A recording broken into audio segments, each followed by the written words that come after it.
You won't believe what happens next. Jody isn't even considering a romantic comeback because he's busy shooting a scene about aliens attacking Earth. When star Tom mysteriously disappears before shooting, things get tough. Taylor, his stunt double, becomes the firefighter. So, this heavy responsibility naturally falls on Taylor, while Jody, still angry about Taylor's abrupt departure, makes him redo the fire and explosion scene. Talk about firing on all cylinders. After endless retakes, Jody finally cools down. Later, Taylor goes to Gail's trailer for coffee to relax, but finds the machine broken, souring his mood. Just then, Gail enters, takes a chair and sits by Taylor, telling him Tom is with some shady people who sound like aliens. Gail hopes Taylor can find Tom, as his identity draws no attention and their past collaboration boosts her trust. She jokes that this is George's debut, and without Tom, it could be his swan song.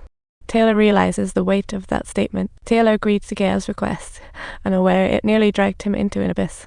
Soon, he arrived at Tom's villa.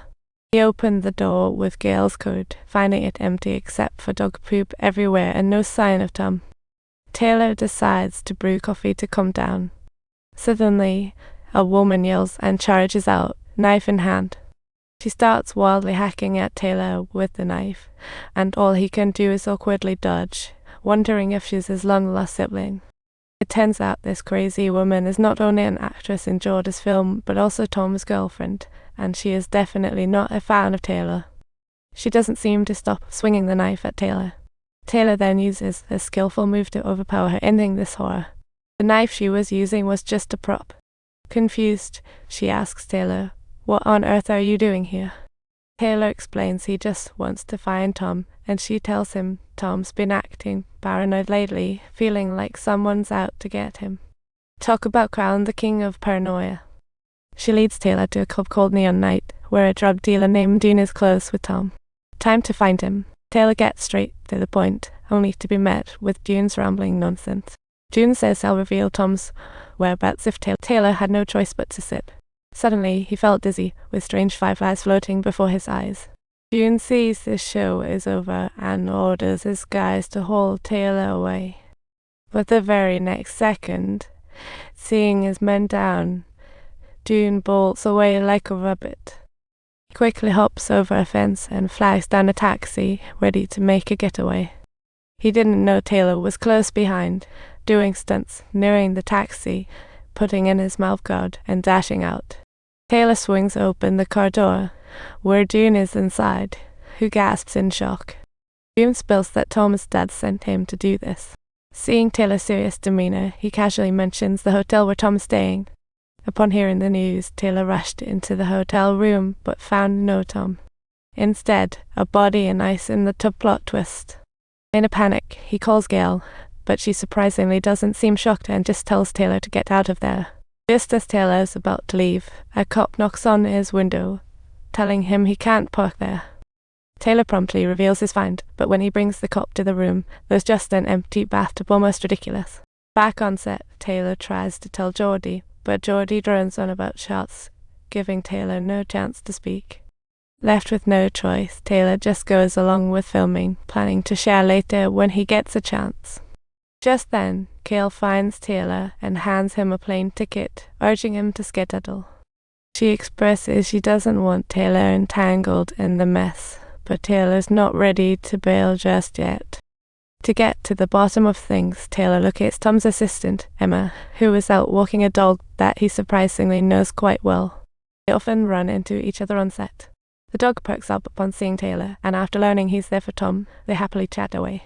Emma reveals the last time she saw Tom was at a party where her head completely passed out after getting smashed. The next morning, Gail called her frantically, saying Tom's phone went missing and to drop everything to find it. Emma steps up and finds the phone, willing to hand it over to Taylor, but only if he adds her name to the producer's list.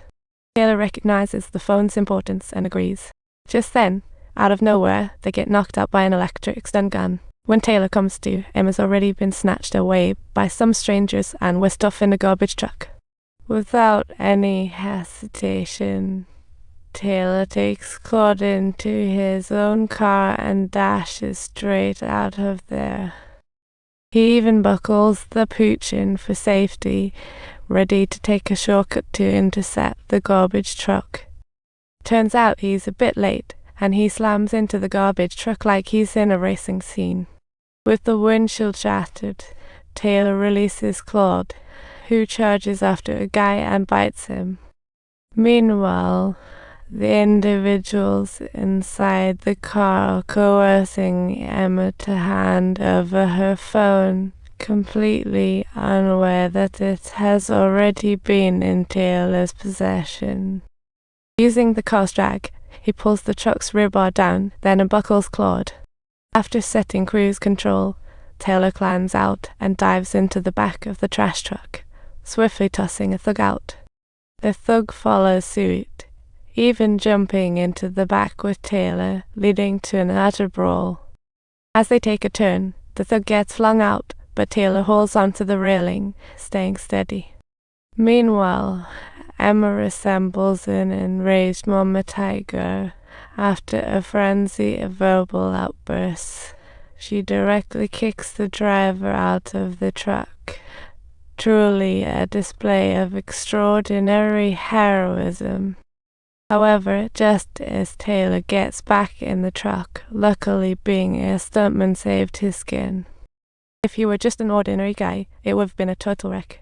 Finally, he and Claude rush to the bar for his first date with Jody, only to end up an ordinary person would have messed up. Finally, he and Claude hurried to the bar for his first date with Jody, but stood her up. Subscribe for more exciting stories.